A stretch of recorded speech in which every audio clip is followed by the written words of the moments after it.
SRH వరుస ఓటములతోటి, MI వరుస ఓటములతోటి అయితే కొంచెం ఇబ్బంది పడుతున్న సిచ్యువేషన్ నుంచి వాళ్ళైతే బయటపడి ఈరోజు వాళ్ళైతే ఒక మ్యాచ్ అయితే గెలవడం చూసాం. ఎస్ఆర్హెచ్ స్టార్ట్ చేసింది 240 టార్గెట్ని చేంజ్ చేసింది. ఆ తర్వాత ఎంఐ కూడా మంచి డీసీ తోటి వరుస ఓటం అంటే వరుస గెలుపులతోటి ఉన్న టీంని అయితే ఓడించడం చూసాను డీసీని. ఆ తర్వాత ఈరోజు చూసి ఎల్ఎస్జీని కూడా వరుస గెలుపులతో ఉంది. అది కూడా ఆ టీంని కూడా ఈరోజు ఓడించి చెన్నై అయితే ఒక 2 పాయింట్లు అయితే సాధించగలిగింది.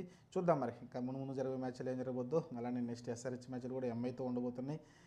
అక్కడ కూడా చాలా టఫ్ ఉంటుంది. ఎంఐ గడ్డి పైన కొట్టడం అంత ఈజీ కాదు. వాళ్ళ బ్యాటింగ్ లైన్ బాగుంది కానీ ఎందుకో వాళ్ళ దగ్గర రావట్లేదు, మంచి ఇన్నింగ్స్ రావట్లేదు. రోహిత్ శర్మ నుంచి కానీ కొంచెం వాళ్ళకి ఆ లోటు అయితే ఉంది. రికల్టన్ కూడా పెద్దగా రన్స్ రావట్లేదు అతని నుంచి.